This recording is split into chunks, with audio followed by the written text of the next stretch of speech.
Muchísimas gracias a todos por la espera y después de este pequeño receso, estamos de vuelta para continuar con el programa.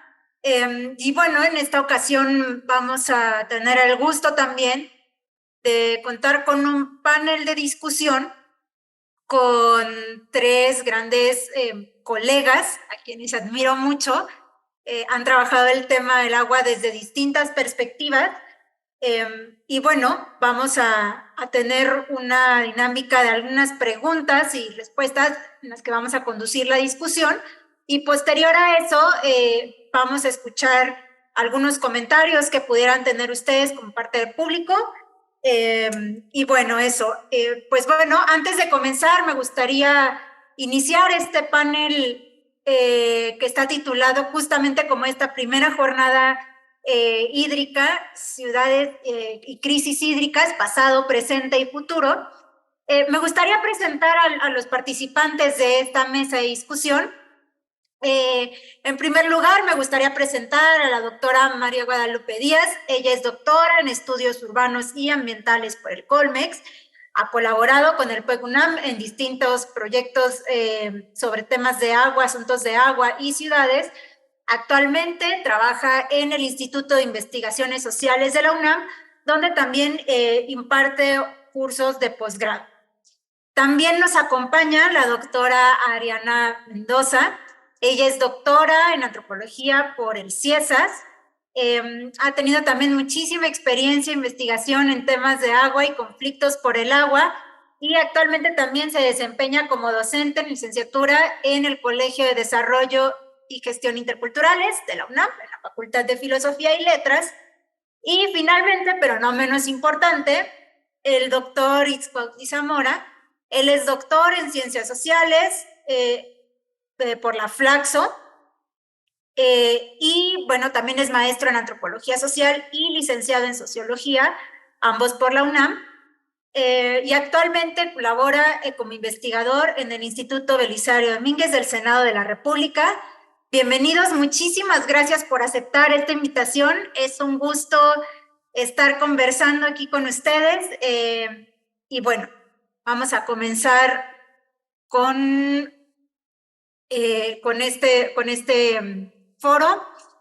No sé si pueden, ya tienen activado, no tienen problema con su audio, ¿verdad? Hola Laila, Sí. María, Ariana, muy buenas tardes. Estoy aquí probando el micrófono, creo que no tengo problema con el audio. Perfecto. Buen día a todos y todas. Yo también creo que estoy bien. Perfecto, muchísimas gracias, Mar. Y bueno, quisiera comenzar y abrir este debate con una pregunta que tiene más que ver con temas como del pasado en la perspectiva de las crisis hídricas. Y es, bueno, sabemos que las ciudades del siglo XX se caracterizaron por incluir tecnologías que discutiblemente podían mejorar el abastecimiento del agua para las distintas actividades que se ameritaban. ¿Qué resultados y o problemáticas podemos ver de la instalación de estas infraestructuras en las ciudades? ¿Y qué lecturas territoriales urbanas se gestaron a partir de las políticas hídrico-urbanas para el abastecimiento del agua en las ciudades del siglo XX? Bueno, podemos empezar por aquí y después vamos abriendo como el debate. No sé a quién le gustaría iniciar tomando la palabra. Adelante, Mar, por favor.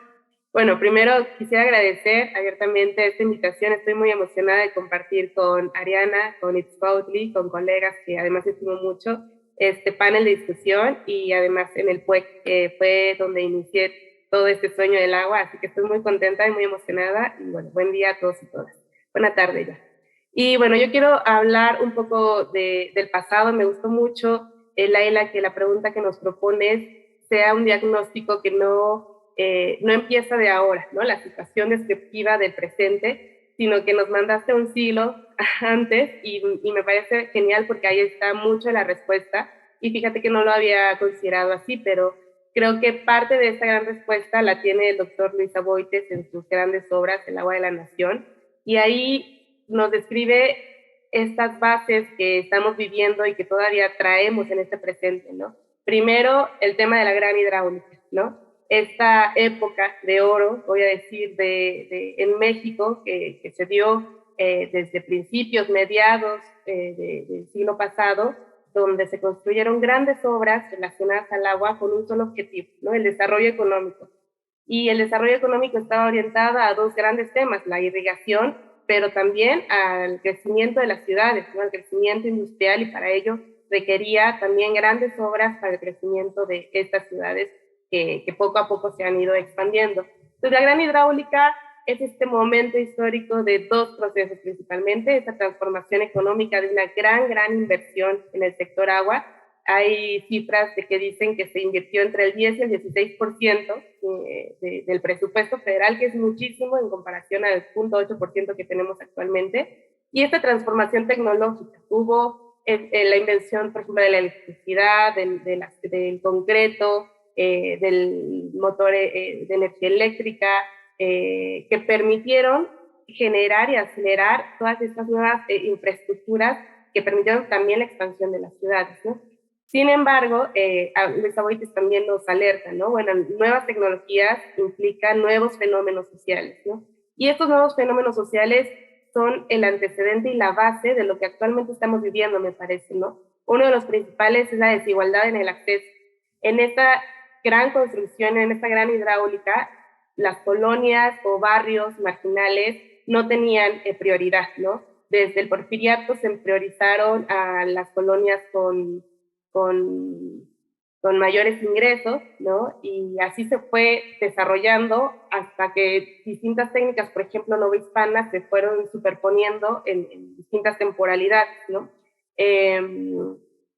A Luis Aboites le parece muy interesante que, por ejemplo, en Iztapalapa todavía, cuando la gran hidráulica estaba atendiendo a esta nueva necesidad urbana, aún había fuentes públicas, por ejemplo, ¿no? Lavaderos públicos. Y bueno, eso sigue pasando en pleno marzo del 2023, ¿no? Entonces, desde ahí vamos viendo cómo se van superponiendo como estas temporalidades y estas desigualdades se van reproduciendo en el tiempo, ¿no? Otro de los problemas que siento esta infraestructura desde mi perspectiva, pues son los conflictos, ¿no? Que hay tanto por el uso del agua, tanto de estos grandes agricultores que se enojaron en ese tiempo porque el agua ahora se iba a distribuir a estas nuevas ciudades, como de los municipios, ¿no? Que querían el agua para nuevas ciudades. Entonces, empieza a visualizarse un conflicto social por los usos del agua que hasta el momento no ha desaparecido, y con ello también las protestas sociales, ¿no? O sea, estos nuevos grupos urbanos, además del derecho al agua y a la vivienda, perdón, estaban buscando ahora el cumplimiento de esta política de sanidad que se podía lograr solo a través del acceso al agua. Esto también implica impactos ambientales, estas nuevas tecnologías, ¿no? Una desecación importante. Ya desde los 40, imagínense, ya se habla de sobreexplotación de acuíferos, ¿no? Imagínense con esta nueva infraestructura, esta cantidad de agua que ya se podía extraer de un día para otro, bueno, de unos meses, de unos años para otros años, muy rápido, pero abismal, ¿no? Luis Aboites dice, por fin triunfó la humanidad sobre la naturaleza, se podía dominar, se podía controlar, y bueno, eso se reflejó en los impactos ambientales. Y un último problema que a mí me parece central fue la consolidación del capital privado, ¿no? Desde entonces, esta gran hidráulica no solo era la inversión en estas infraestructuras, sino la contratación de empresas constructoras que fueron las principales beneficiarias de este erario público, ¿no? De estas grandes obras, de estos trasvases, etc.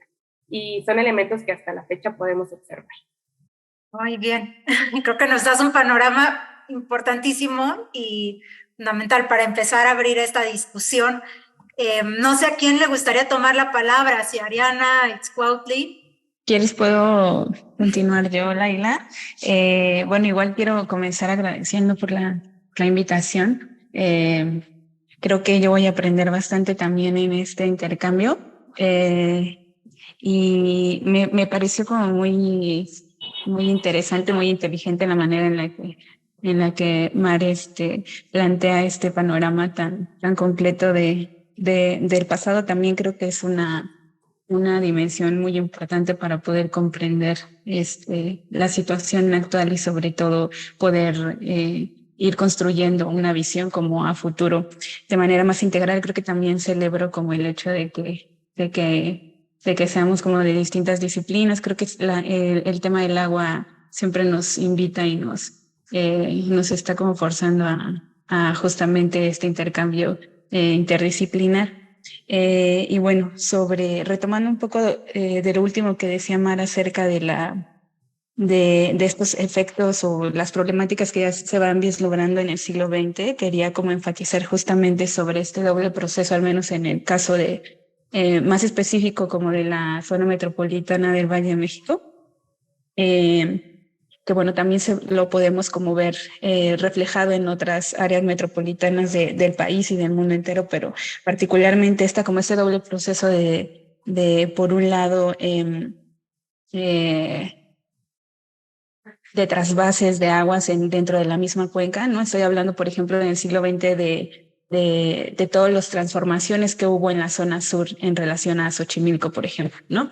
La transformación que hubo en esa zona de la metrópoli justamente para comenzar a abastecer de agua a la Ciudad de México, pero por otro lado un proceso, digamos, simultáneo. Bueno, justo junto a lo de Xochimilco, valdría la pena como apuntar también lo que en ese entonces, digamos, comenzaba a ser como lo que ahora conocemos el trasvase del Cutzamala desde la cuenca del Lerma, pero paralelo a ello un proceso justamente de desecación en la cuenca del Valle de México, ¿no? Yo particularmente he trabajado en los últimos años sobre el proceso de desecación en la zona nororiente, en Texcoco. Entonces, a mí la verdad es que justamente cuando comencé a trabajar en esta región, me llamaba la atención la conflictividad que estaba sucediendo, digamos, actual, ¿no? Contemporánea. Y a mí justamente el trabajo de campo en las comunidades o las mismas personas justamente me llevaron a plantearme la pregunta hacia el pasado, ¿no? Justamente para retomar sobre todo me refiero al caso del conflicto por el nuevo aeropuerto, como en realidad esta forma en la que estaban problematizando y muchas veces dándole sentido o explicando el conflicto que me parece que todos estamos familiarizados con ese conflicto en esos años, pues se remontaba justamente al proceso de desecación de esa zona, ¿no? Que justamente está aparejado, y creo que eso me parece fundamental para entender la dinámica en el Valle de México, por un proceso, por un lado, de trasvasar agua de otros lugares y al mismo tiempo de desaguar la misma ciudad. Y en ese proceso de desagüe, pues justamente, digamos que en toda la cuenca nos quedamos sin agua, pero sí creo que hay que enfatizar que, de alguna manera, Mar lo decía, ¿no? Hay un proceso de desigualdad ahí, no solamente en cómo se accesa al agua, sino inclusive de los efectos de la propia desecación, ¿no? Entonces, lo que yo he encontrado en estas poblaciones de la orilla nororiental de lo que antiguamente fue el lago de Texcoco, es como una sensación un poco más reciente y más drástica de esta desecación, ¿no? Que muchos de los que habitamos la metrópoli ya no, digamos, percibimos, ¿no? No es algo en lo que estemos pensando, que habitamos una cuenca que anteriormente estuvo, digamos, como inundada.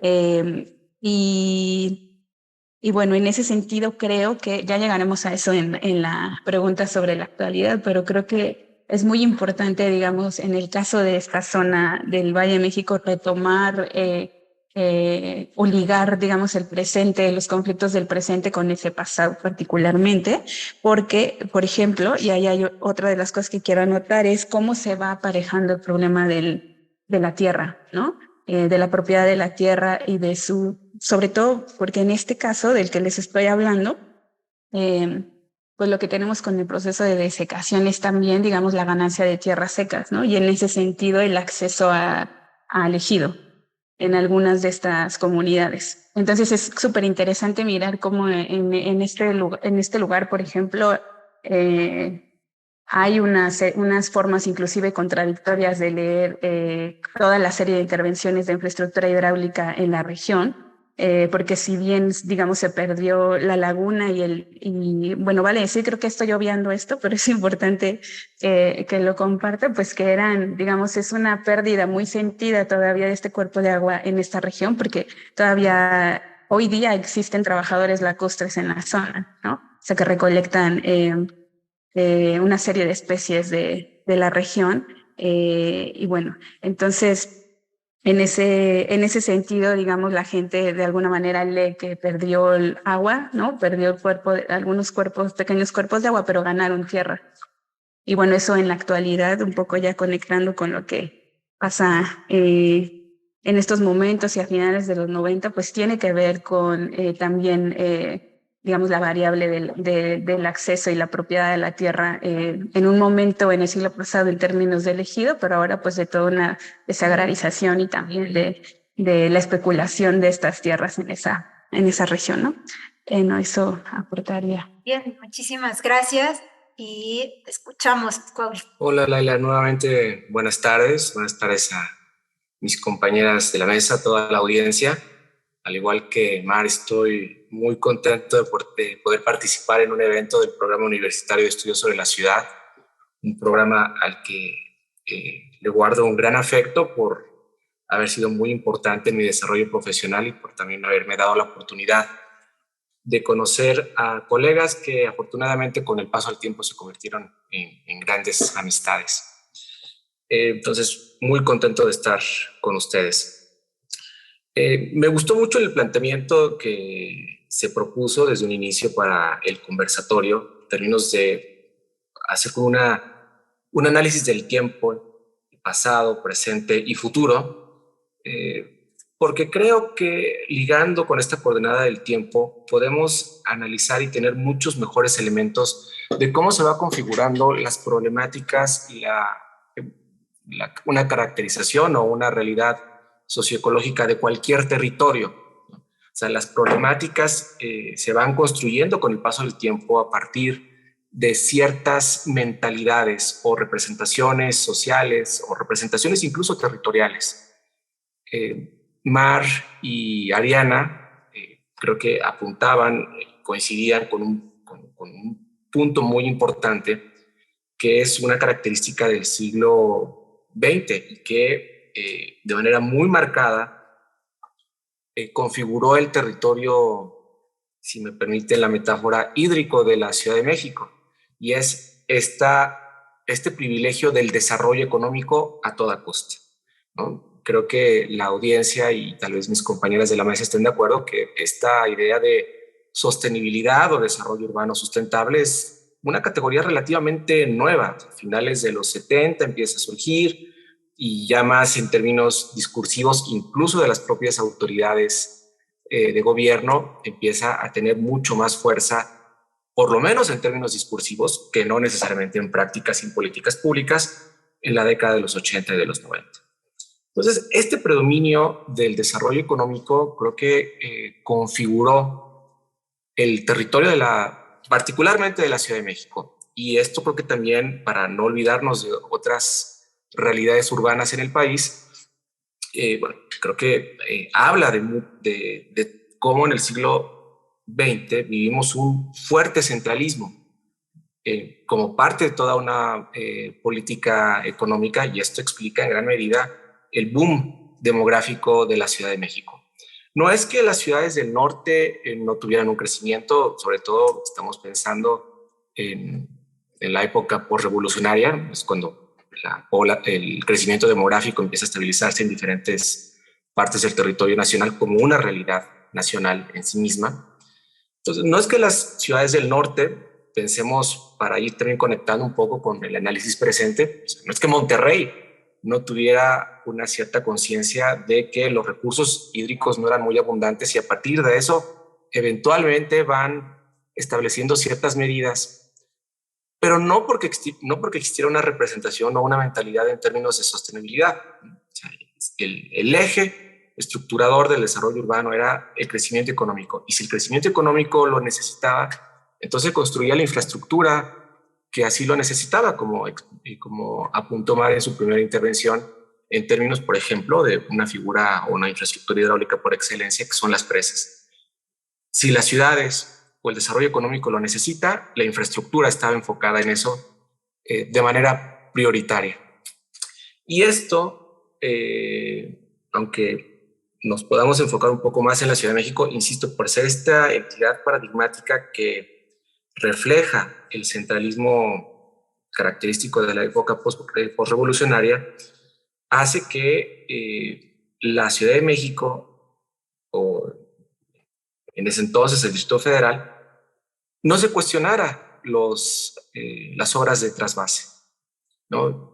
Mencionaba Ariana, desde Lerma, desde Cutzamala, tampoco se cuestiona el plan de acción inmediato con la apertura de pozos finales de la década de los 70, porque si lo que necesitaba la ciudad era agua, la política lo que tenía que plantear es de dónde la traemos, cómo la extraemos más. No se habla de gestión, no se habla de un equilibrio de sostenibilidad.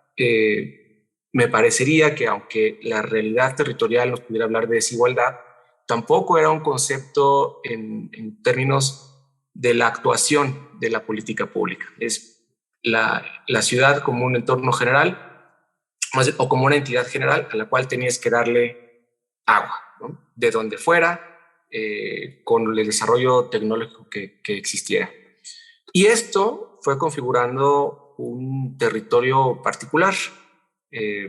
Un libro editado precisamente por el PUEC del doctor Manuel Perlo y el doctor Arseno González, tiene un concepto que me parece que es muy interesante y muy importante porque refleja justo esta artificialidad del territorio en términos hidropolitanos. O sea, conectas de manera artificial diferentes cuencas, no solamente por el ingreso de agua, sino también por la manera en que la expulsas, ¿no? María ya también mencionaba como una característica, no particularmente del siglo XX, es una continuidad de un proceso de largo aliento de siglos, la desecación de la cuenca del Valle de México, pero va interconectando a final de cuentas diferentes cuencas, ¿no? Con inputs, con salidas de agua y este territorio, por utilizar ese concepto hidropolitano, pues va modificando y nos va hablando de una realidad socioecológica mucho más compleja por la población que interconecta esa infraestructura,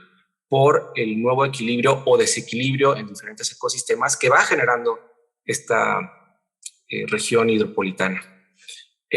Solo agregaría para concluir esta primera intervención, como también hay durante todo el siglo XX, todas las ciudades, parece, incluso hasta, si me permiten, del mundo, por lo menos occidental, el desarrollo urbano y el manejo del agua se pensó fundamentalmente en términos sanitaristas. O sea, ¿cómo puedo, sí, abastecer agua? Ya apuntamos por el eje del desarrollo económico a toda costa. Y también cómo lo que yo necesitaba hacer era expulsar el agua lo más rápido posible. Y esto, en términos del desarrollo de la infraestructura urbana, tuvo otra característica que también me parece que es importante no olvidar, y es el entubamiento de ríos, la desaparición de canales, la desaparición de lagos, de lagunas, porque esa era la parte estructural o fundamental de este paradigma sanitarista. Un pequeño riachuelo era considerado un foco de infecciones, no una oportunidad de un espacio público donde el agua tendría un elemento fundamental, sino era visto como un problema. Entonces, las ciudades le dieron la espalda a todos estos relictos, en el caso de la Ciudad de México, del sistema lacustre, pero otras ciudades también fueron entubando sus ríos, porque una característica, me parece ecológica, muy importante de las ciudades es que prácticamente no tenemos esa relación con los ríos como lo tienen muchas ciudades de Europa.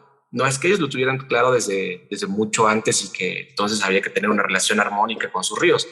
Creo que hay mucha literatura sobre la contaminación del río Támesis, sobre la recontaminación del río Sena, pero había una relación distinta porque son ríos de un gran caudal, donde había también una relación de abastecimiento de agua potable. En el caso de las ciudades mexicanas, los ríos más bien son algunos de temporal, de bajo caudal. Claro, ahí podemos tener un caso que confirma la regla, que es en la ciudad de Villahermosa, donde el problema fundamental ha sido siempre las inundaciones en la época de lluvias. ¿Por qué?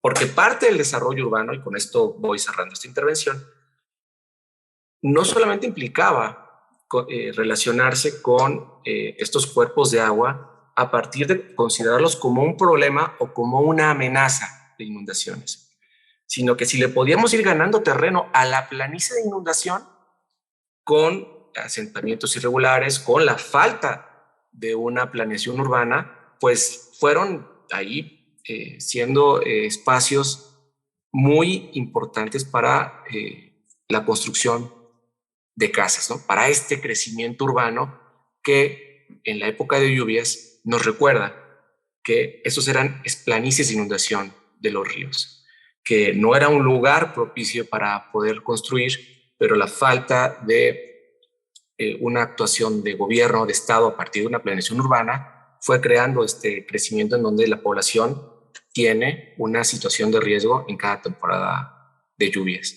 Entonces creo que este paradigma sanitarista transformó radicalmente los ecosistemas y estos espacios hídricos a partir de una percepción principalmente como un riesgo, como una amenaza y de manera paralela con un crecimiento urbano desordenado fue configurando territorios de vulnerabilidad hídrica. La gran paradoja que creo que tiene la Ciudad de México de manera muy ejemplar, por lo menos durante muchas décadas del siglo XX, era esta paradoja de abundancia y escasez. Entonces, creo que son elementos que nos permiten poder reflexionar y dialogar sobre cómo se fueron configurando estos territorios urbanos en el siglo XX. Perfecto, y creo que también justo nos hace pensar que estos grandes problemas hídricos de las ciudades del siglo XX tenían más que ver con el abastecimiento y salida, más que en pensar, por ejemplo, en temas de crisis como estamos consolidándolos actualmente o en temas de deterioro ambiental, ¿no? Que hay otras miradas que están ahí ya configurándose. Como también comentaban, había un proceso de industrialización más acelerado que si bien en otras ciudades, en otras partes del mundo ya estaba más consolidado, en el caso de las ciudades, países en desarrollo, como es el caso de México, Ciudad de México, pues la industrialización sí que se da más durante el siglo XX y sobre todo en el periodo postrevolucionario. Y un poco siguiendo con esa lógica y pensando ya más en el presente y habiendo como empezado a debatir un poco sobre lo que estaba sucediendo en el siglo XX, y bueno, comento el siglo XX porque si nos fuéramos más atrás estaría increíble, pero creo que no nos daría el tiempo en este espacio, desafortunadamente. Me gustaría un poco preguntarles también, sabemos que las diferencias y retos entre los entornos urbanos de países desarrollados y en desarrollo nos obligan a pensar en los distintos escenarios y problemáticas a resolver, con especial mención en los asuntos hídricos. Y desde esta perspectiva, entonces, ¿cómo se han definido las crisis hídricas? Y desde sus enfoques, ¿se han posicionado como un problema público, político, económico dentro de las ciudades actualmente? No sé a quién le gustaría comenzar tomando palabra.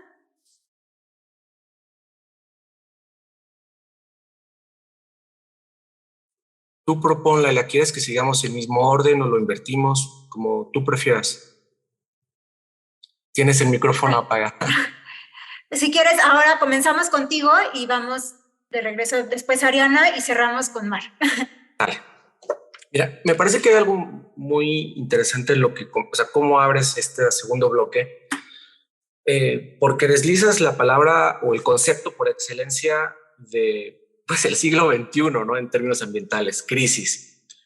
Ulrich Beck, en su libro de Sociedad del Riesgo, menciona cómo este es uno de los conceptos centrales con los cuales se define y se percibe cualquier tema ambiental en las sociedades contemporáneas o en las sociedades del riesgo, ¿no? Todo es una crisis. Crisis hídrica, crisis climática, crisis alimentaria, lo cual nos pone en términos de un posible, y hablo de posible, cambio de paradigma en términos de el planteamiento y la definición de las problemáticas.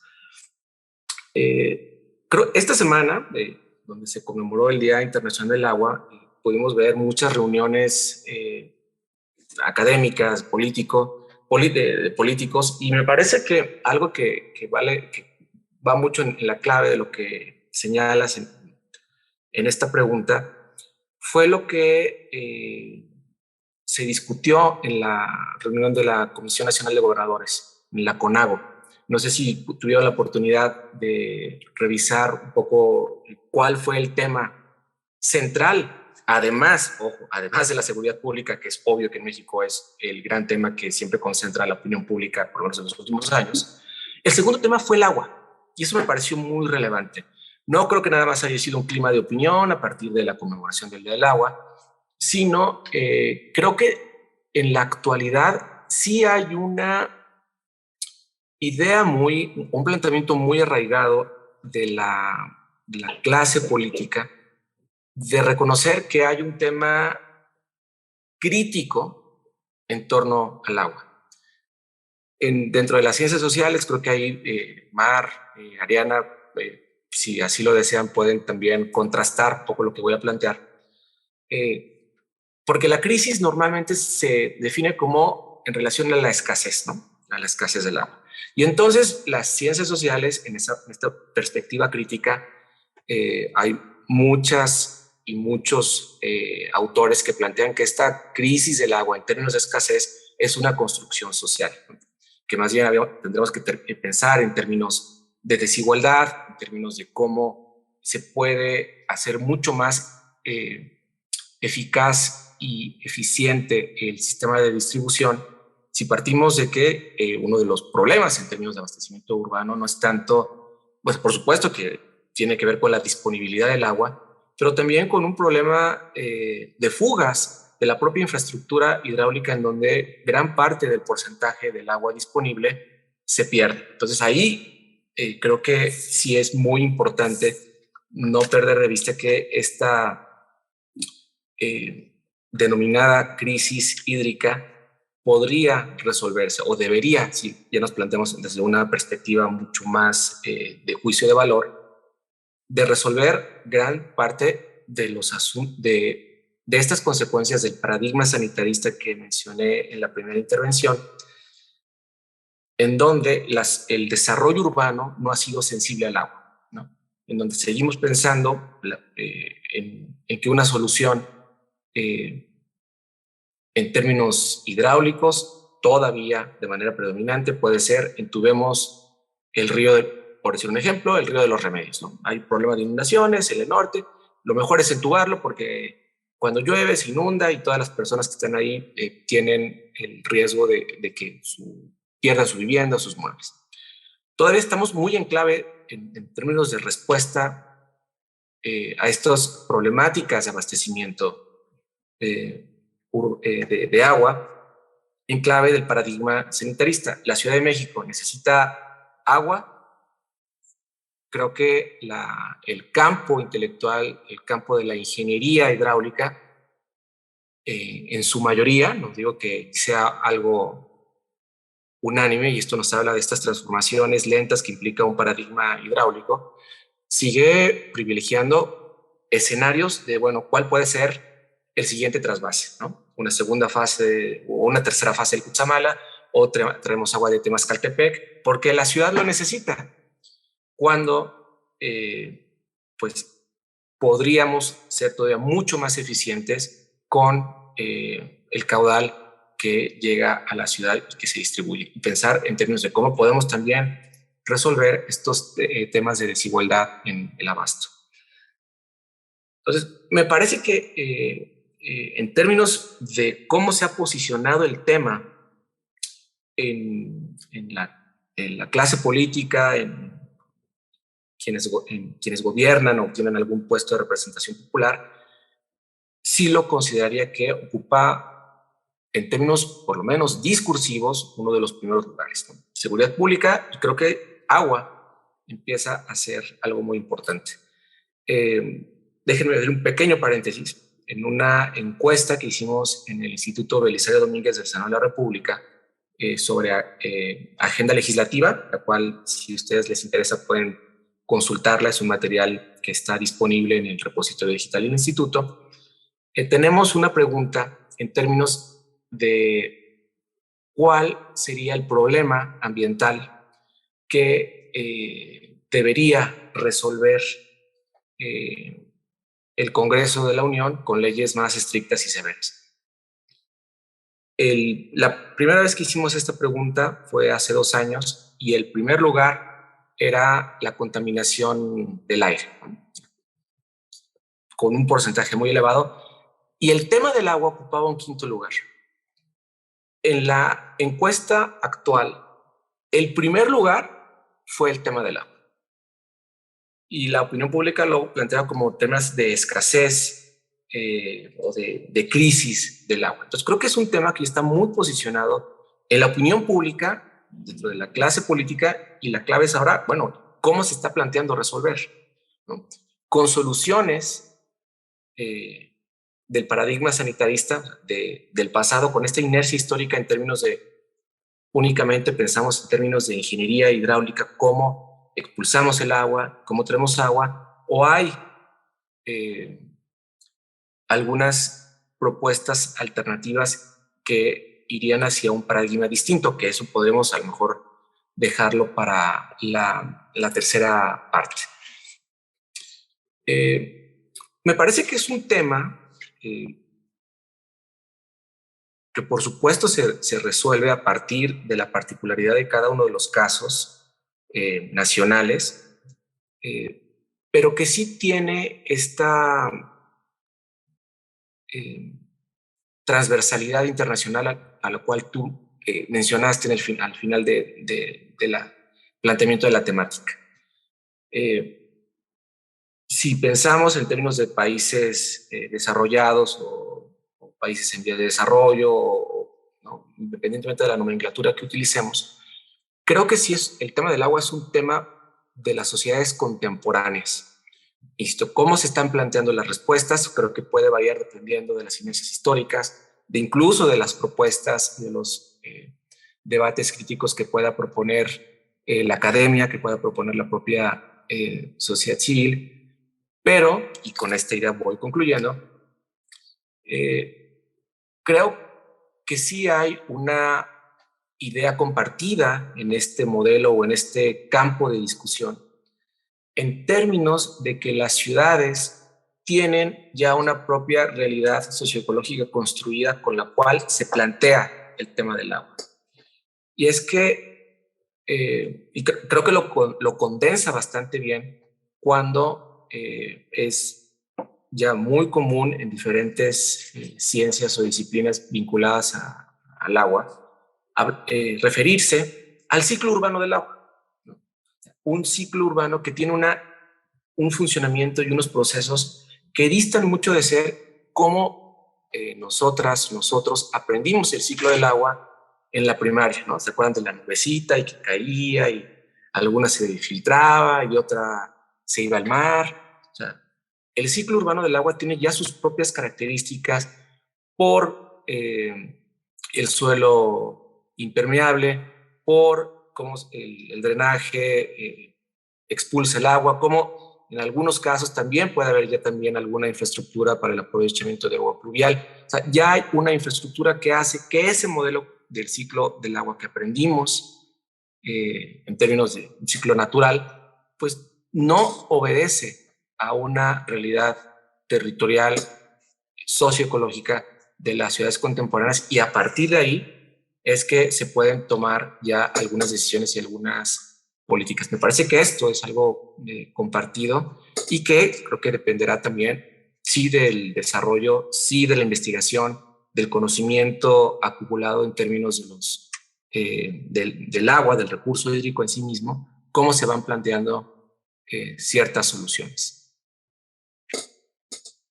Perfecto, muchísimas gracias. Y pues bueno, vamos a seguir con la participación de Ariana, te escuchamos. Sí, estoy de acuerdo en bastante de las cosas que planteó Cuahuatli. No sé, perdón. Y bueno, yo quería como enfatizar en que coincido principalmente en que, siguiendo como la pregunta en cómo se está conceptualizando como la idea de la crisis, primero que sí, creo que está posicionada como un problema público importante, político, pero yo creo que, digamos, más allá de esa pregunta, el planteamiento es cómo se posiciona, por quiénes, ¿no? Quiénes, digamos, de alguna manera también, qué actores sacan ventaja inclusive del posicionamiento de la crisis hídrica y también qué actores están como en desventaja, ¿no? Creo que de alguna manera la respuesta es que sí, pero habría como que profundizar más en ese contexto como ya nos invitaba Itzku. Perdón, te voy a decir así de cariño. Y, y bueno, quería como a eso, pues, responder que, claro, se ha conceptualizado desde el punto de vista sobre todo cuantitativo, ¿no?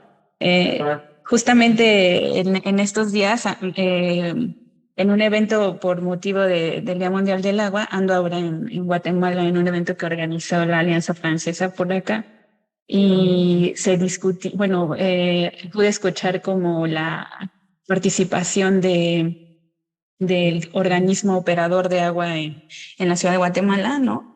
Y claramente los problemas los están planteando, digamos, hay un lenguaje común, ¿no? Acerca de cuántas personas están consumiendo agua al día, cuánta se debería de consumir, cuánto se va como en fugas, ¿no? Por ejemplo, cuánto es como el ideal que debería, inclusive en estos términos de producción del agua, ¿no? Hablaban. Entonces, creo que es, digamos, un lenguaje común que podemos encontrar en estas discusiones, sobre todo en el ámbito, pues de la administración y de las políticas públicas en relación al agua. Y una de las cosas que, por ejemplo, se planteaba como en este evento en el que participé era, por ejemplo, pensar en la memoria del agua, ¿no? O sea, la crisis a partir de la memoria del agua. Y me parece que no se logró bien, ¿no? Que no logró interpelar la idea de invitar a pensar la crisis desde, por ejemplo, el pasado, ¿no? Que es con la pregunta que iniciábamos.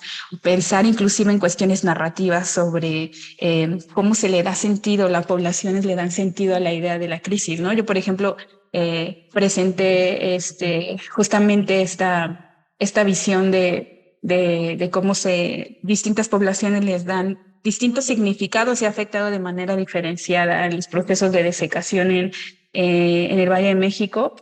Y me parece que no tuvo mucho éxito, digamos, porque algunos de los participantes como que insistían justamente en seguir conceptualizando y hablando en términos de cantidades, que no digo que no sea necesario, ¿no? Pero que nos está costando mucho trabajo pensar desde otra lógica, porque claro que en el momento de la manera en cómo definamos el problema, se van a definir también las alternativas o soluciones.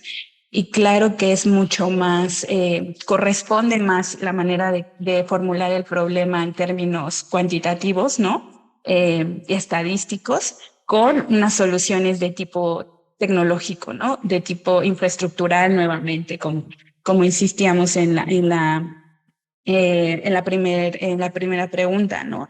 Y en términos también de la privatización entonces hay crisis, ¿no? Y bueno, ya sabemos esta lógica al parecer, digamos que necesitamos, ¿no? De alguien más que nos ayude a administrar este recurso y que si no pagas por él, no lo cuidas, ¿no? Entonces creo que de esa manera se está conceptualizando porque es la manera en la que también se está intentando, digamos,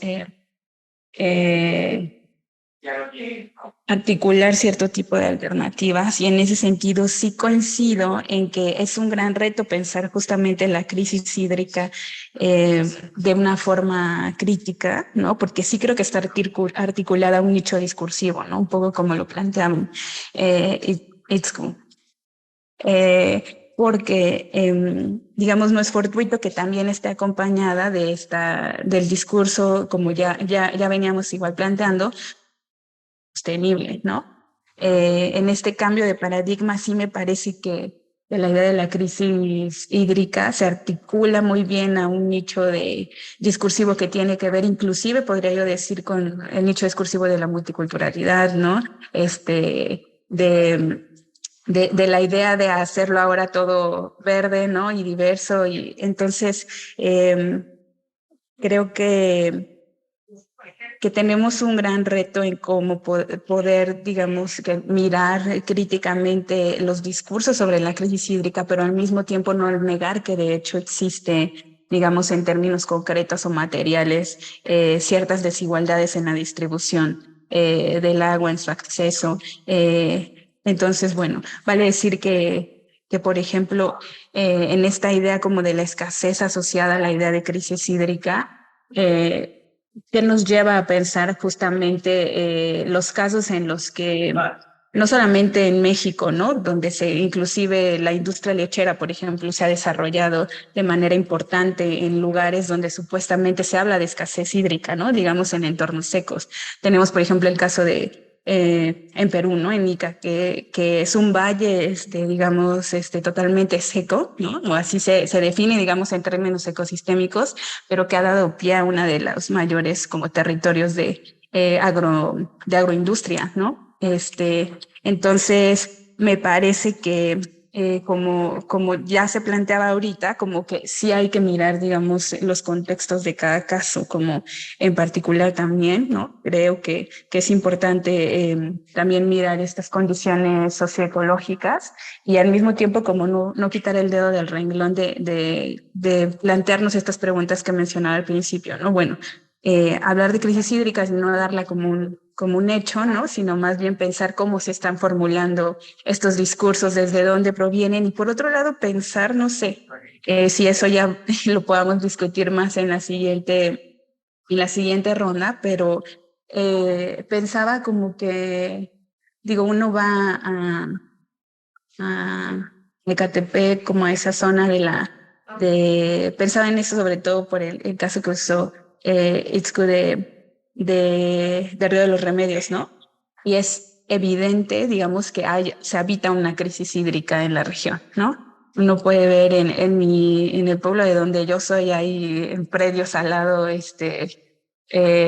donde extraen, ahora que está de moda el huachical, bueno, no ahora, sino ya tiene un rato, pero ahora sobre todo articulado al crimen organizado en la región, digamos, ya se ha diversificado el negocio del crimen organizado y ahora se dedican también al huachicoleo de agua, ¿no?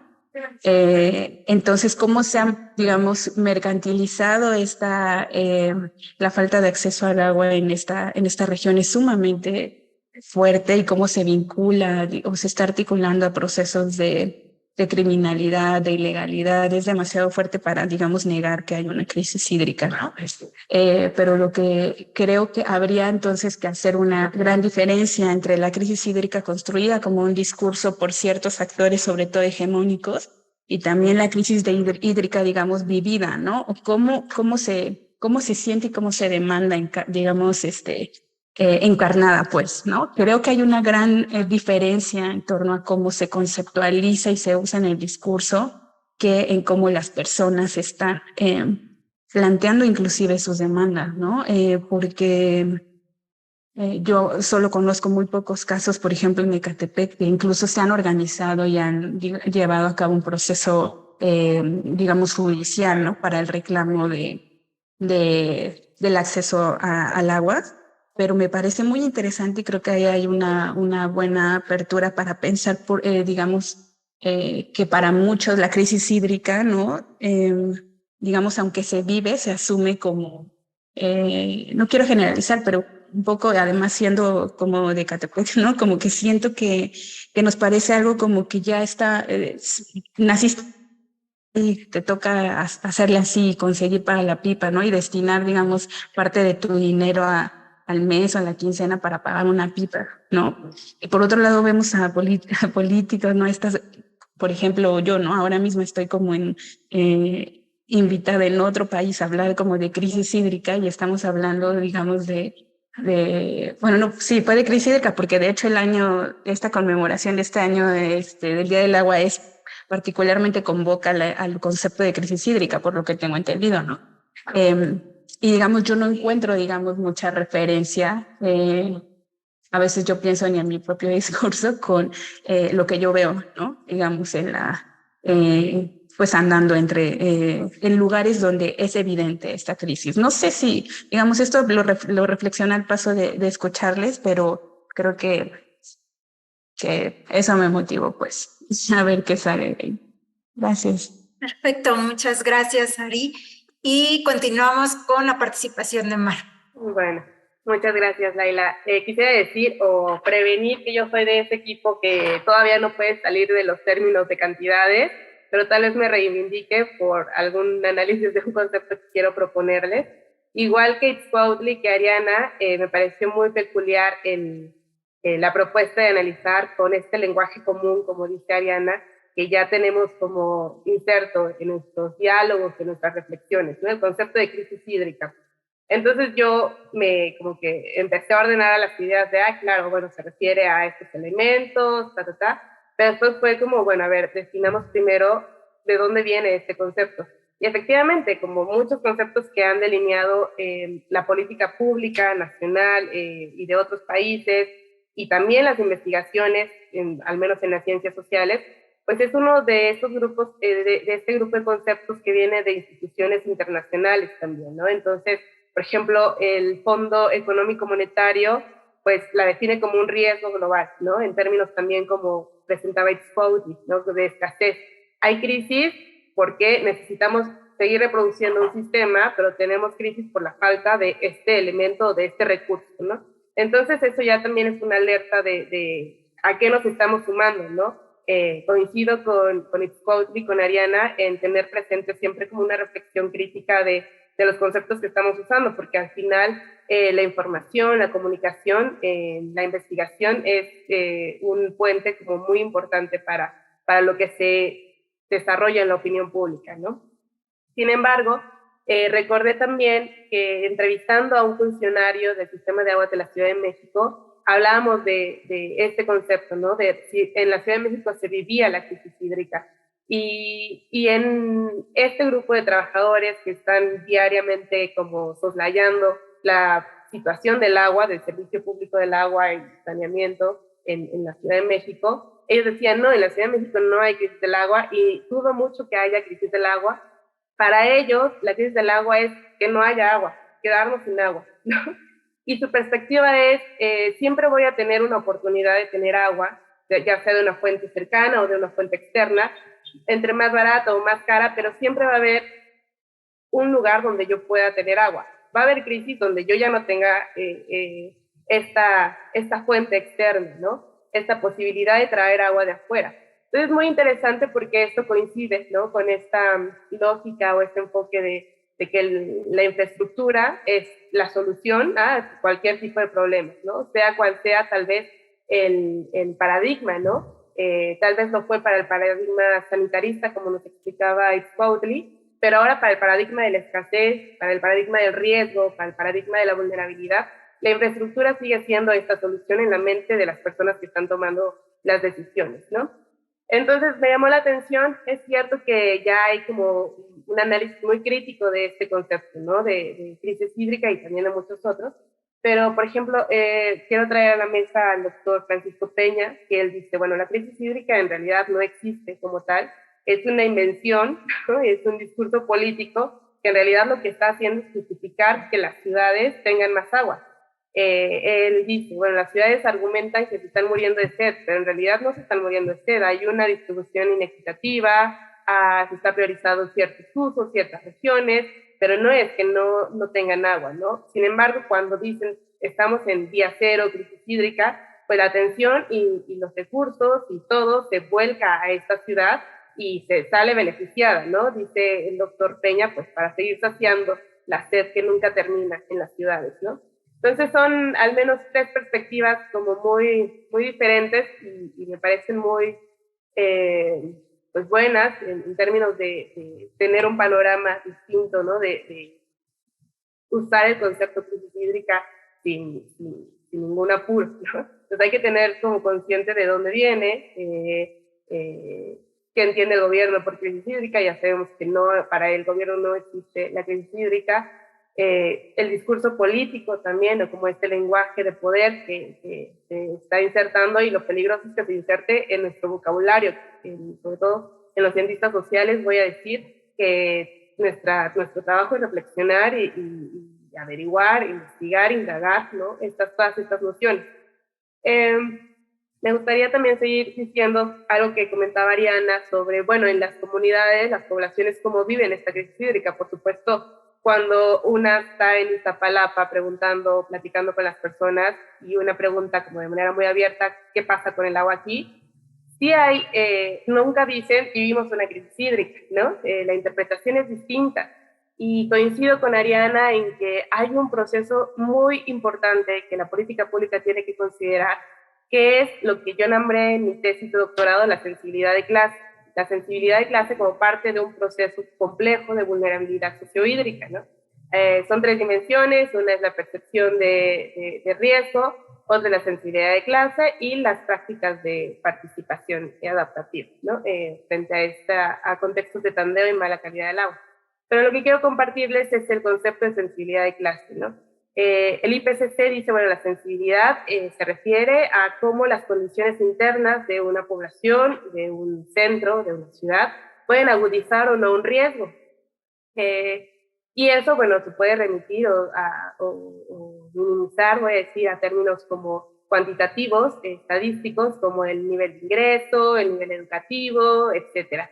Sin embargo, cuando una trata de profundizar estos procesos en la población, se da cuenta que, igual como lo encontró Ariana, hay un proceso de aceptación cultural, social, colectiva, de que dicen, bueno, esta situación me toca porque no tengo dinero.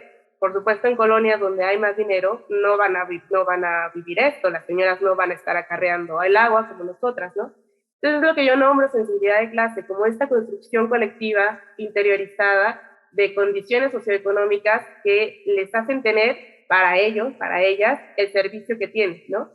No tenemos agua porque somos pobres, o nos mandan el agua sucia porque somos pobres, porque no les importamos, aquí no arreglan. Entonces es un proceso de interiorización que el gobierno, por supuesto, no ha, para empezar, ha minimizado, en el sentido de que no es un problema de dinero, o sea, es que entra por el poniente, entonces no llega al oriente, etcétera, es un problema técnico. Pero hay todo un trasfondo que no elimina o no disminuye la presencia de este otro argumento, ¿no? En este sentido, como en esta necesidad de, bueno, integrar nuevos elementos para reorganizar y poder atender las crisis hídricas, me parece que también atender estos procesos socioculturales son centrales, ¿no? Y bueno, para finalizar, me gustaría como enlistar 7 elementos que el término urbano, digamos, es lo que agudiza las crisis hídricas que estamos viviendo, estas problemáticas complejas que estamos viviendo en las ciudades.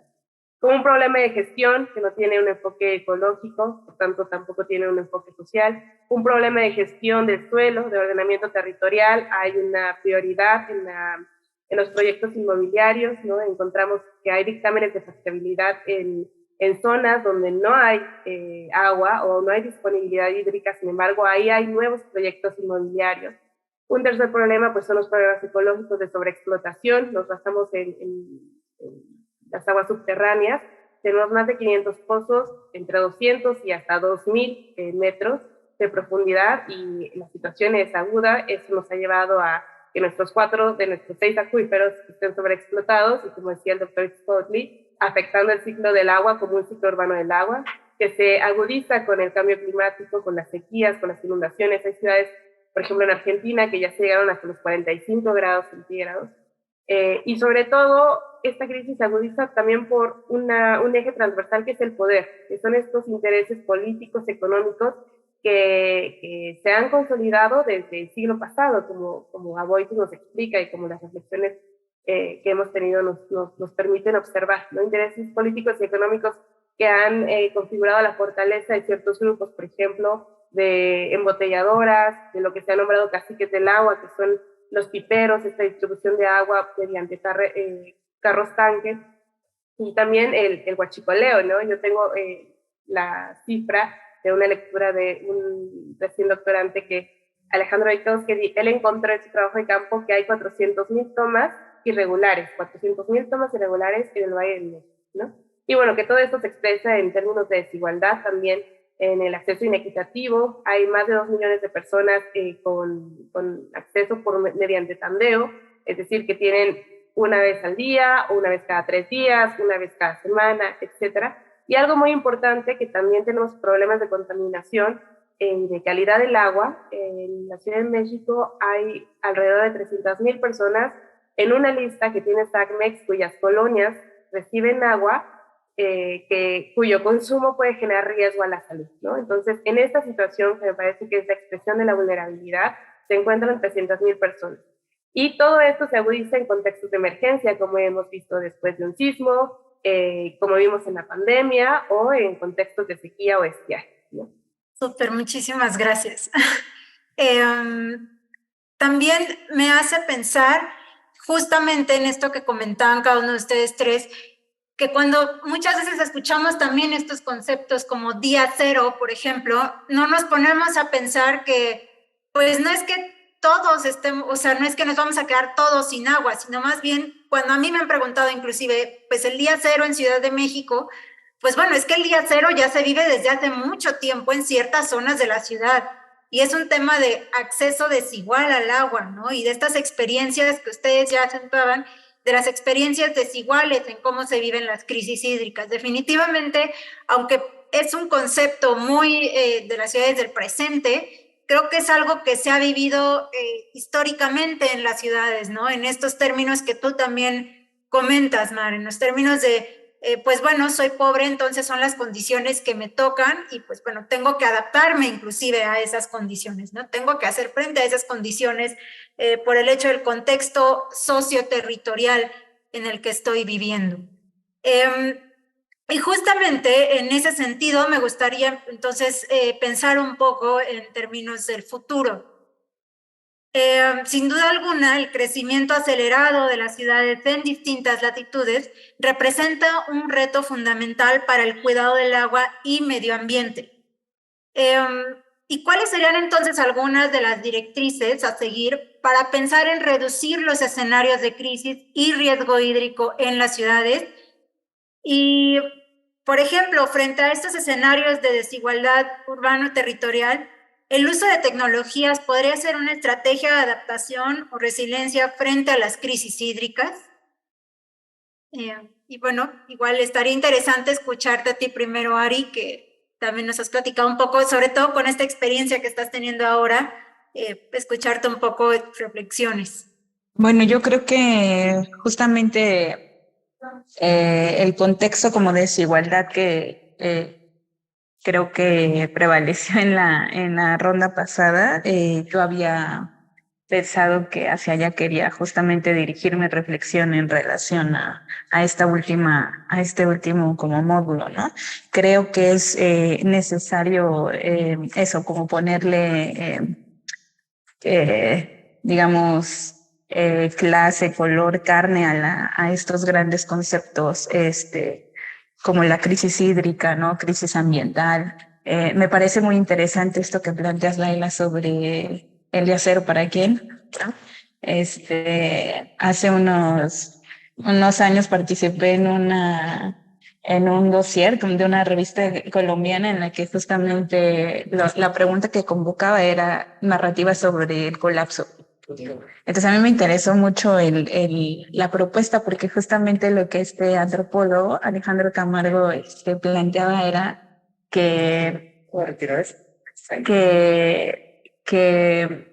en realidad él estudia como desastres, ¿no? Antropología de los desastres, y él lo que planteaba en eso es justamente basado en su experiencia como antropólogo, de los desastres, él decía como yo me he dado cuenta de que no es necesario, digamos, que ocurra un desastre para que la gente dé el sentido de que la vida ha colapsado, ¿no? O inclusive no es necesario que que un desastre, digamos, como estos que conocemos como naturales, no un huracán, un terremoto, suceda para pensar en el colapso, ¿no? Sino que son distintas formas. Entonces, por ejemplo, una chica presentó algo sobre proceso de migración en determinada zona de Colombia, que es tan fuerte que la gente, digamos, muere sola, ¿no? En la región, y como hay inclusive, toda una serie de, creo que hablaba inclusive de cantos que hay, ¿no? De los abuelos que hacían referencia justamente al fin del mundo de esa zona, ¿no? Porque se había quedado, digamos, vacía por el proceso de migración. Bueno, todo esto para decir que creo que es necesario pensar en estas múltiples formas. Perdón, ¿se oye mucho ruido? ¿No? Estas múltiples formas en las que se le da sentido justamente a estos conceptos, a la idea de que las cosas están, de que está ocurriendo, digamos, un proceso de colapso, a usar estos mismos términos. Creo que es muy importante para eso contextualizar, poner carnita. Ahí sé que es como el cliché de las ciencias sociales, ¿no? Para todo poner contexto, pero me parece que hay que seguir insistiendo sobre ello. Y en ese sentido, me parece muy importante, voy a citarte en algún momento, Mar, para usar este concepto de la sensibilidad de clase, ¿no? También la sensibilidad de género, ¿no? Con eso me refiero a esta idea de poner carne a nuestros conceptos. Y bueno, por otro lado, lo que quería plantear era también en la pregunta, ¿no? Había algo relacionado a las tecnologías, ¿no? Yo creo que también hay todo un reto para pensar cómo hemos ahorita cuestionado en esta mesa como el paradigma como de las grandes infraestructuras, ¿no? Sin embargo, hay que asumir pues que de hecho estamos viviendo en grandes ciudades, ¿no? En las que de hecho es necesaria, digamos, la infraestructura. O sea, pero infraestructura en qué términos, ¿no? Cómo queremos, digamos, seguir produciendo infraestructuras, y en ese sentido creo que uno de los nuevos paradigmas es esta idea de las infraestructuras verdes, ¿no? O infraestructuras más modernas, tecnologizadas, que justamente gasten menos agua, menos electricidad, ¿no? Pero creo que es digamos, también un gran riesgo en sí, ¿no? Que mientras no tengamos justamente esta sensibilidad de clase de la que habla Matt, ¿no? Creo que nunca vamos a romper entonces con la idea de que al final de cuentas los grandes proyectos de infraestructura pues terminan beneficiando y también perjudicando a ciertas clases, ¿no? Con esto, por ejemplo, me quería como un poco, volviendo a mi trabajo en el que ahora estoy, en la investigación que ahora estoy desarrollando, pues ustedes saben como del proyecto del parque ecológico que se está impulsando en Texcoco después de la cancelación del proyecto aeroportuario, ¿no? Entonces se habla mucho con este vínculo en relación a la crisis hídrica de la Ciudad de México, ¿no? Y en general ambiental, como un proyecto que no solamente va a restaurar ecológicamente el territorio ahí después de pues largos procesos de transformación del paisaje, pero también como un proceso de justicia social, ¿no? En esta región. Y bueno, a mí me parece que, por ejemplo, en el caso de este tipo de proyectos que se vislumbran como parques ecológicos urbanos, ¿no? Habría que estar como muy bien cuestionando, ¿no? Vigilando, como que realmente estén teniendo en mente siempre esta idea de la desigualdad y de las poblaciones, ¿no? Creo que todavía, por ejemplo, en este caso particular, hay mucho por hacer para que un proyecto ecológico en una ciudad como que hemos discutido hoy tiene muchas problemáticas que es necesario abordar en términos ambientales, también no pierda de vista, digamos, esta justicia social, ¿no? Creo que, por ejemplo, en este caso hay mucho interés por inclusive ver, digamos, medir en términos una vez más como numéricos la cantidad de especies, ¿no? Y ir monitoreando, por ejemplo, cuántas especies lacustres, ¿no? Aves principalmente hay y qué es lo que hay que preservar, y los argumentos de la Declaratoria de Área Natural van sobre ese sentido, ¿no? Pero muy poco acerca de, por ejemplo, la atención que yo estoy viendo ahora es justamente el reconocimiento de quiénes son los expertos, por ejemplo, que saben sobre ese territorio, ¿no? Pues hay muchos biólogos que están trabajando eh, para el proyecto, ¿no? Y muchos otros, digamos, expertos locales que no están siendo considerados en el proyecto mismo, ¿no? Por ejemplo, de cómo conservar o qué tipo de cuerpos de agua crear, quién los va a mantener, ¿no? A cuidar. Entonces, creo que hay un gran reto, me parece un gran avance, por ejemplo, lograr una nueva área natural protegida en la ciudad, ¿no? Pero volviendo a esta visión como de lograr justicia socioambiental, me parece que nos está costando como mucho trabajo tener digamos, un cada pie en una de estas dimensiones. Y ahí, como volviendo a lo que decía al principio, creo que es fundamental el trabajo interdisciplinario, ¿no? Que se habla mucho de ello y así, pero me parece que llevarlo a la práctica no es fácil, pero creo que es necesario. Bueno, pues con eso terminaría. Perfecto, muchísimas gracias y te escuchamos, Mar. Adelante. Muchas gracias, Laila. Bueno, me gustaría centrar esta participación en los dos temas, estas directrices para reducir la situación del agua, la problemática del agua en las ciudades, y también elementos de análisis sobre esta situación, ¿no? Que es lo que nos correspondería en este ámbito académico, ¿no? En esta trinchera.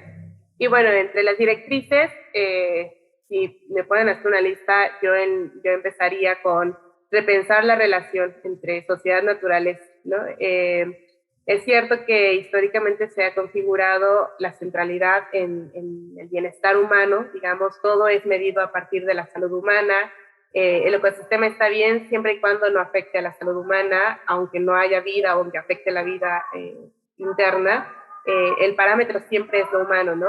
Y yo no soy tan optimista en que lleguemos a una política de ecología profunda, por ejemplo, en donde el centro sí sea el ecosistema.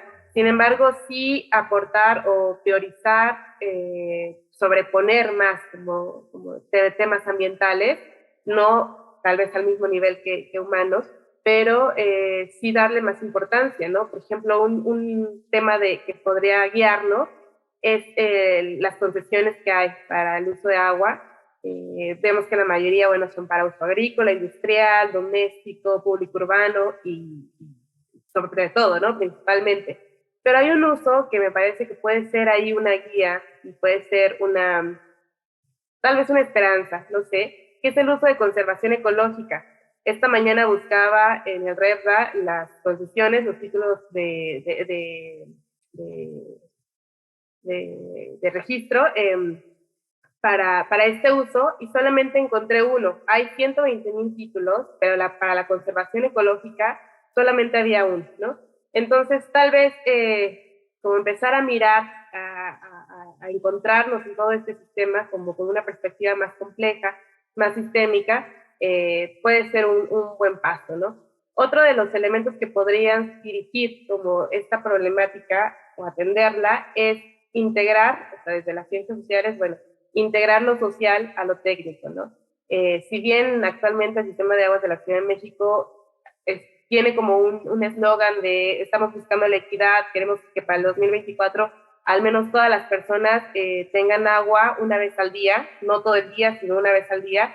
Estamos a un año de cumplir esta meta, no creo que se logre, pero bueno, tratan de lograr, están pensando ahí la equidad de una manera muy generalizada, como muy homogénea, digamos, pero tal vez la respuesta es solo una idea, podría ser como en sus prácticas técnicas, cómo integrar lo social, ¿no? Hay muchos estudios que tienen distintas luces de los procesos sociales y podrían integrarse, por ejemplo, al tema de la macromedición, al tema de la sectorización, al tema de la mejora de calidad, ¿no? observando como estos grupos en situación de vulnerabilidad, por ejemplo, en el caso de la población que vive en tondeo o la población que vive con mala calidad del agua, pues ahí hay varias respuestas que podrían guiar o integrar este enfoque social no ha estado presente en la política de agua en las últimas décadas, ¿no? Más bien nunca.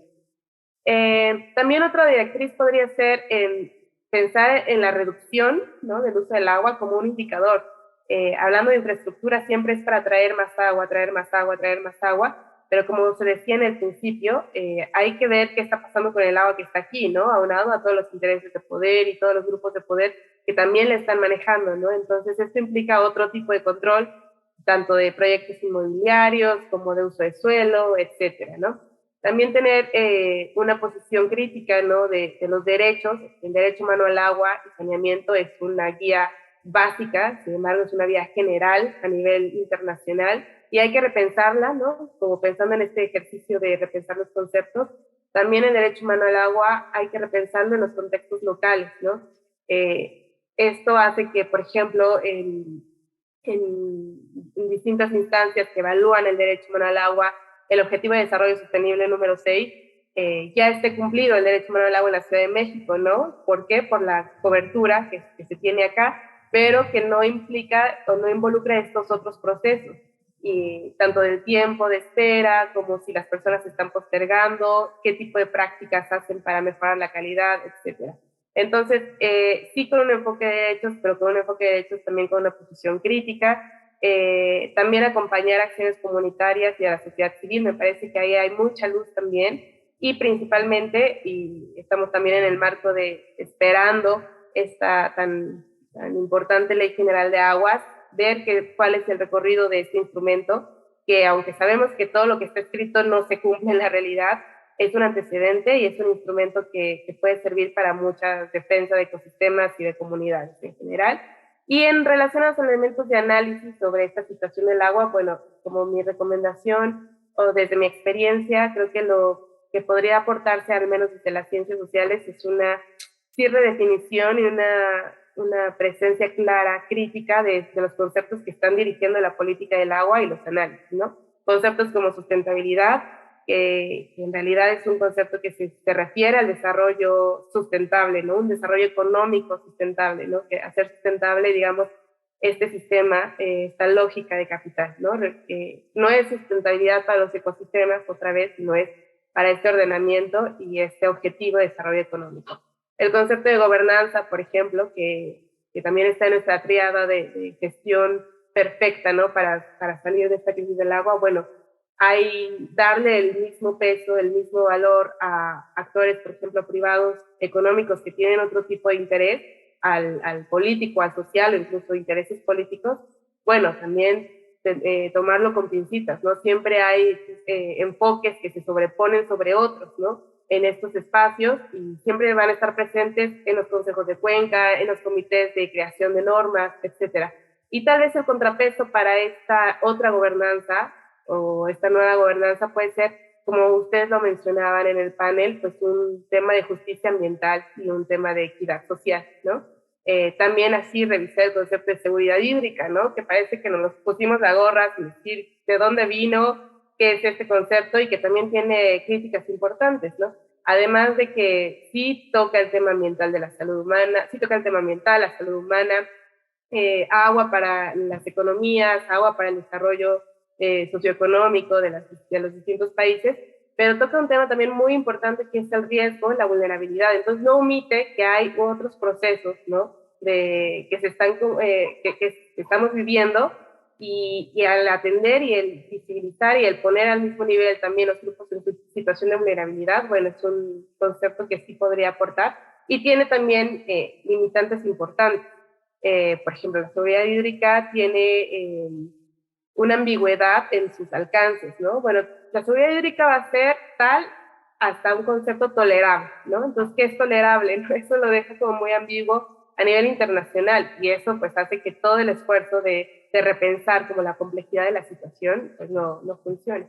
Entonces, todo esto para decir que sí, una revisión conceptual, y también me sumo como a la búsqueda de Ariana de encontrar otras formas de tratar de explicar esta problemática, epistemologías alternativas, y también estos diálogos me parecen que son centrales para encontrar estos otros caminos. Muchas gracias. Perfecto, muchísimas gracias y cerramos con Itzcuautli. Adelante. Gracias, Laila. A mí me gustaría abordar esta última intervención, o en este tercer bloque, a partir del elemento que tú colocas como detonador de la tecnología, ¿no? De las tecnologías y pensándolo en clave de futuro. Desde la obra clásica de Carl Guttfogel, se menciona este desarrollo, este vínculo estrecho entre el agua y el desarrollo de la tecnología, o de la tecnología para su aprovechamiento o su conducción. Aquí en la Ciudad de México, Tenochtitlan, pues ya estaba el acueducto de Chapultepec, ¿no? Había un primer trasvase a lo mejor de una cuenca en una escala menor, pero ya estaba el acueducto de Chapultepec, el albarradón de Nezahualcóyotl para evitar algunas inundaciones. O sea, el desarrollo de la tecnología está estrechamente ligado a lo que se quiere y cómo se plantea en la gestión o el manejo del agua. Y parte, por ejemplo, de las soluciones que se han venido planteando y que ha sido ya muy extendido para cualquier persona que tiene un acercamiento a estos temas. Se ha hablado de túneles de infiltración, se ha hablado de ecotecnias, se ha hablado de plantas de tratamiento, y creo que si algo podemos diagnosticar al final del día, a lo mejor siendo un poco pesimista, es pues que la solución claramente no está ahí, ¿no? Vimos la construcción de plantas de tratamiento a lo largo y ancho del territorio nacional, vinculados mucho a grandes ciudades o ciudades medias, y la mayor parte de estas plantas de tratamiento no están en operación, o sea, no tienen los recursos para su mantenimiento. Entonces, una buena idea en términos de lo que necesitamos es menos presión de agua potable, entonces tratamiento y reuso, ¿no? Y un reciclaje, o incorporar un nuevo ciclo que nos permita quitarle la presión a las fuentes de agua potable. En principio es una buena idea. No, creo que nadie a lo mejor aquí en la mesa podría oponerse a la construcción de una planta de tratamiento como una tecnología que puede ayudar a ir transformando y optimizando y mejorando el agua, el servicio de abasto y de saneamiento. Pero cuando hacemos este diagnóstico y vemos que la mayor parte de ellas no funcionan, no operan, ahora parecía también que los túneles de infiltración eran una gran respuesta, y ahora ya no está tanto en el discurso de las autoridades, en las propias políticas públicas. Nos damos cuenta que creo que la parte de la transformación está en otro lado. No digo que no sean importantes, pero forman parte de un modelo o de un paradigma que, como hemos, creo, venido coincidiendo las tres personas que integramos la mesa, son transformaciones lentas, no es una transformación que sea rápida. Ya el propio Thomas Kuhn, desde la estructura de las revoluciones científicas, planteaba cómo el cambio de los paradigmas son cambios muy lentos, donde van surgiendo categorías, van desapareciendo otras, y no es que todos estemos pensando, que es algo que tanto Ariana como Mar fueron muy insistentes en esta tercera ronda, no es que los conceptos signifiquen lo mismo para todas las personas. Hay también un juego de poder, de intereses, en donde sostenibilidad, gestión integral, gobernanza, bueno, dependiendo de qué es lo que se está planteando en términos también de actuación en el territorio y de disputas por ciertos recursos o por acumulación simplemente de poder. Entonces, creo que acercarnos a estos conceptos, como plantea Mar, desde una discusión crítica, implica abrirlos y ver que no se entiende lo mismo para todas las actores o para todas las personas, para todas las instituciones, cuando estamos también planteando ya en términos de alguna solución. Entonces, aquí vemos, podría afirmar que hay una especie de tragedia en términos de cómo estamos abordando el tema del agua. Porque si bien también es muy extendido ahora el cambio climático, nos damos cuenta que ya no es algo que, no es una amenaza que pende, ¿no? De algo que va a llegar, si no, no cambiamos, esto va, no, ya estamos viviendo los efectos del cambio climático y las acciones, las políticas ambientales e hídricas no van en el mismo ritmo y a la misma velocidad que nos exige estas transformaciones del cambio climático, ¿no? En términos internacionales, lo que vemos es que estas metas y estos acuerdos siempre se van planteando más lejos, ¿no? No, para el 2030, no, para el 2050, no, para el 2060. Y se va pateando literalmente el bote hacia adelante sin hacer una reflexión y un cambio, no solamente de las políticas ambientales y de las políticas hídricas, creo que es algo que también ha estado muy implícito en las 3 participaciones, salvo que Ariana y Mar me corrijan. Esto tiene, o sea, la complejidad tiene que ver porque se articula con políticas económicas, un modelo económico predominante, con políticas de un desarrollo urbano. Entonces se va haciendo un elemento mucho más complejo en términos de la transformación integral de políticas que atiendan a los desafíos no solo ambientales, sino de inclusión, de desarrollo social. Y ahí está, o sea, estamos en la discusión, ¿no? Cuando hablamos de derecho humano al agua, creo que es un concepto que ha ayudado en muchos términos a visibilizar o a plantear, por lo menos poner en la mesa de la discusión, el aspecto de la desigualdad en el acceso, a la importancia de un enfoque de género, plantea otros dilemas también en términos de, bueno, y cómo este derecho humano al agua se puede vincular al desarrollo urbano con los asentamientos irregulares. O sea, va planteando una serie de debates de los cuales la discusión se intenta buscar algunas alternativas o algunas soluciones, pero estas no van a ser monolíticas y estas no se van a implementar de la misma manera en las diferentes ciudades del país. Vemos cómo esta heterogeneidad nos refleja cómo todavía sigue habiendo soluciones en términos de una realidad presente hacia un futuro donde habría esta situación mucho de mayor vulnerabilidad en términos de agua, tanto por abundancia o escasez por el cambio climático, y la solución sigue pensándose en muchos casos en términos de trasvases, ¿no? En términos de pues, más pozos. Bueno, una planta de tratamiento, aunque después esta no funcione.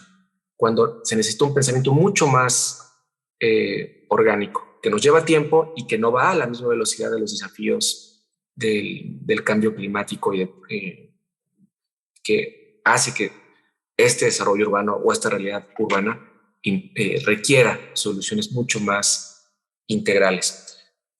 Concluyo con la siguiente idea en términos del futuro.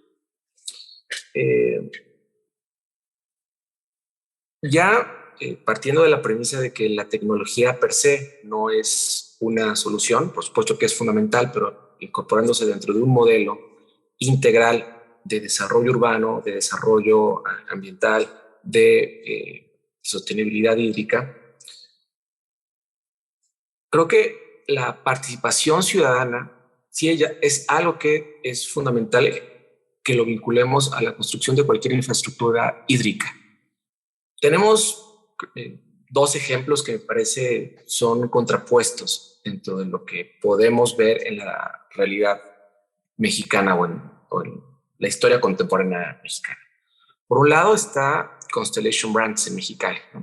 Una sociedad que se opone a una industria cervecera porque dice cómo vamos a utilizar el agua en esta industria cuando hay muchos aspectos no resueltos y que nos preocupa que se decida esa construcción.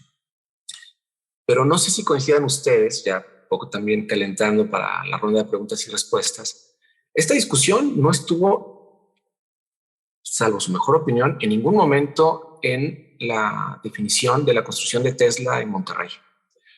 Por ahí se deslizaba, sí, no, hay que llevarla al sureste, porque ahí hay agua. O sea, sí estaba ahí presente el tema del agua, pero nunca se puso a disposición de, bueno, y la opinión pública, ¿qué piensa? ¿Esto lo amerita o no amerita que la ciudadanía participe en términos de esta infraestructura que va a tener una implicación en la distribución del agua? Y esto, o sea, lo pongo a propósito porque dentro de estos denominados día cero, pues tan solo el año pasado Monterrey tuvo un momento crítico en términos de, bueno, oigan, tenemos bajas nuestras presas, no hay suficiente agua para la población. Entonces se derivó toda esta discusión de si iba más a la industria, ¿no? Y no a la población, que estuvo, me parece, poner sobre el tapete de la discusión cómo se distribuye el recurso, pero me pareció interesante que no se detonara eso, por ejemplo, en la definición de la empresa Tesla. Entonces, esto a donde quiero dirigir, subrayar el punto, es que necesitamos encontrar un punto medio entre, si no hay una transformación del modelo económico, al menos debe haber mayores canales de participación para que la gente decida, sobre todo en estas obras de infraestructura o megaproyectos, si está de acuerdo o no. Y esto nos lleva a otros debates: la información suficiente, cómo participa, quién organiza, cuánto tiempo dura la consulta, es vinculante o no es vinculante. O sea, nos lleva a una discusión en términos sí jurídicos y también políticos de cuáles son los requisitos y los requerimientos mínimos para que estos mecanismos de participación vinculado a macroproyectos relacionados con el agua o que tienen impactos en el agua, pues tengan este carácter vinculatorio, ¿no? Con la ciudadanía informada, y no como algo que me parece estamos también viendo, la participación probablemente como un discurso, una manipulación incluso de los mecanismos de participación, simulando consultas para validar decisiones previamente tomadas, lo cual pues creo que está muy alejado de lo que uno pensaría en términos de participación ciudadana y de mecanismos de consulta. Perfecto, pues muchísimas gracias. Creo que seguimos reflexionando sobre todas estas cuestiones que se han comentado a lo largo de esta mesa. No sé si hay alguna pregunta, ya estamos un poquito con el tiempo encima, por parte de los asistentes, de las y los asistentes. Pero bueno, a mí únicamente creo que me gustaría un poco también ir cerrando, si es que no hay como más preguntas al respecto, un poco también con efectivamente esta última reflexión que ya comentabas tú, y que creo que también está un poco en los comentarios y en las participaciones tanto de Ariana como de Mar, que es también tecnología para quién, ¿no? Se puede construir muchas cosas, se pueden generar, tenemos o estamos conviviendo con tecnología y se está apostando por más tecnología, pero esa tecnología va a ser accesible para todos, o es una tecnología que va a tener como un acceso desigual, al igual que el tema del agua, ¿no? Tenemos una infraestructura, o de acuerdo, por ejemplo, a los datos de los censos, hay un acceso, se cumple este derecho humano al agua, que ya bien subrayaba Mar, pero bueno, el acceso real no es así como lo vemos en el caso de los datos del censo, ¿no? Entonces, creo que reflexionar sobre estos elementos también nos hace pensar en qué estamos llamando crisis hídricas. Es un tema únicamente de escasez, es un tema que tiene que ver también con el acceso, es un tema que por supuesto tiene que ver con los aspectos ambientales que también se discutían en la primera parte de esta jornada, un poco con los escenarios y las perspectivas políticas y cómo se posicionan los discursos políticos en términos también estéticos. Creo que todo esto va a seguir siendo como un debate que va a seguir circulando, espero yo, tanto en este espacio, en el coloquio, como en muchos otros espacios en los que se están considerando las discusiones en términos de agua, de ciudades, de regiones, para hablar de distintas escalas. Y pues bueno, a mí me gustaría cerrar con eso. No sé si a alguno de ustedes les gustaría cerrar con alguna otra reflexión. Si gustas, comienzo yo, Laila. Quiero cerrar que daría tema, creo que para otra sesión del coloquio, sobre el tema de la Ley General de Aguas, porque lo mencionó Mar, y con eso quiero compartirles la perspectiva que tenemos desde el Instituto Eliseo de Domínguez.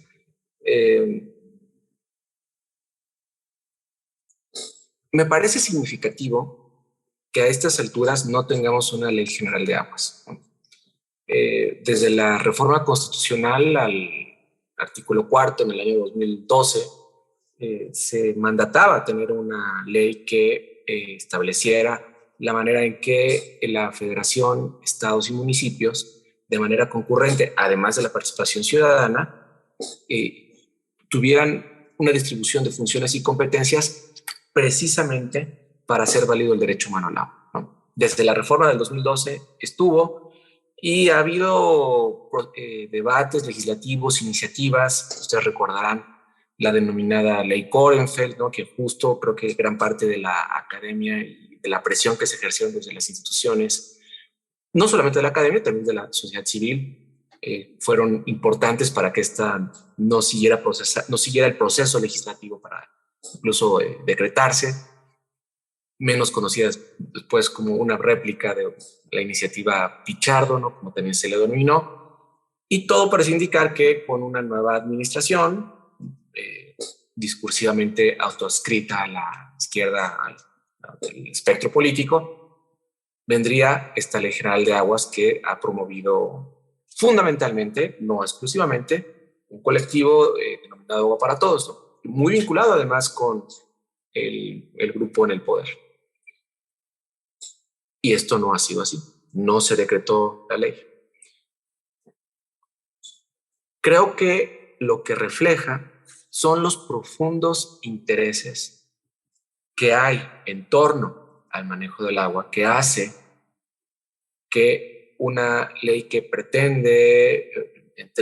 que pretendería estar concretando en ley muchas de estas discusiones que hemos tenido, otras bases, concesiones, cómo hacer el derecho humano al agua, cómo creamos capacidades para que los municipios puedan tener mejores capacidades en términos de agua y saneamiento, no ha logrado llegar a una discusión al pleno. Ni tampoco es ahí donde, Mar, disculparás mi enorme pesimismo, no creo que en esta legislatura tengamos una ley general de aguas. Me puedo equivocar, porque si algo hemos visto de pronto es que son muy intempestivas algunas decisiones y donde menos se espera surge el cisne negro, ¿no? Pero yo no creo que tengamos una ley general de aguas en esta administración, lo que refleja lo enquistado de ciertos intereses y el status quo en términos de cómo se distribuye y cómo se concesiona el agua en la actualidad en nuestro país. Veo más probable que se parche la ley de aguas nacionales, ¿no? Que, bueno, pues entonces hagamos esta reforma a la ley. Entonces, ¿no? Ir parchando la ley actual más que derogarla y decretar una ley general de aguas. Insisto, refleja más ciertas resistencias, como justo la transformación de paradigmas, obvio, no tiene que ver únicamente en la percepción de la relación sociedad-naturaleza, sino tiene que ver también con estos intereses, con estos poderes fácticos sobre cómo administramos y cómo distribuimos un recurso, un elemento de la naturaleza vital como es el agua. Perfecto, muchísimas gracias. Queda pendiente esa discusión. Espero que podamos hacer como algún foro o algo así discutiendo este tema que ya comentas y que ha sido pendiente desde hace ya muchos años, varios años, al menos unos 10 años. Desde también la introducción del derecho humano al agua en 2012, efectivamente, desde la perspectiva constitucional. Entonces habrá que hacer un espacio ahí para empezar a discutir también desde distintas disciplinas sobre de esta ley que ha quedado un poco en casillero.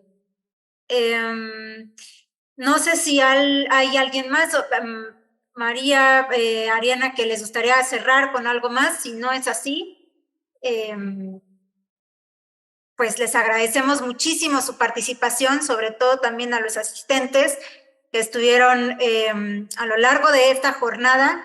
Esperamos que la siguiente ya pueda ser presencial para que también podamos vernos cara a cara, debatir, estar hablando constantemente y construyendo estas nuevas perspectivas de investigación, sobre todo también actualizándolas constantemente. Y pues bueno, sin más, pues también agradecer por parte de la Universidad Nacional Autónoma de México y a través del Programa Universitario de Estudios sobre la Ciudad, este espacio. Sí, ok, María, nada más si puede ser así súper cortita porque ya tenemos el tiempo encima y te escuchamos. Muchas gracias. Sí, cambia el nombre porque estaba como Saja, pero bueno, esa bien era como más fácil. Solamente compartirles, bueno, su servidora realiza estudios sobre las políticas públicas del agua en cuestiones interculturales, ¿no? Yo soy originaria de la zona norte del Estado de México y la última investigación que hice fue un diagnóstico sobre la situación de las poblaciones mazahuas, precisamente las que están cercanas al Cutzamala, ¿no? Entonces, quizá desde ahí también podría ser una vertiente también de análisis para poder consolidar estos factores que han estado compartiendo, ¿no?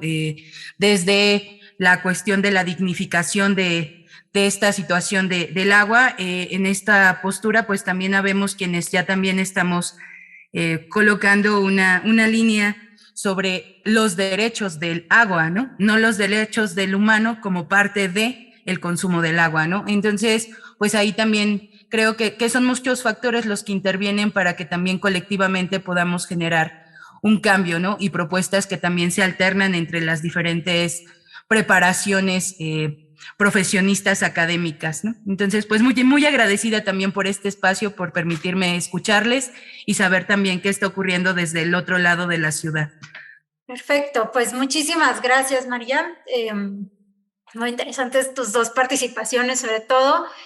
Y pues bueno, quedamos pendientes de seguir haciendo más actividades y pues de nueva cuenta les agradecemos muchísimo su participación, Itzcuautli, Ariana, Mar, esperemos volver a vernos y muchas gracias también a los asistentes por participar y por estar atentos a toda la programación. Tengan un bonito día.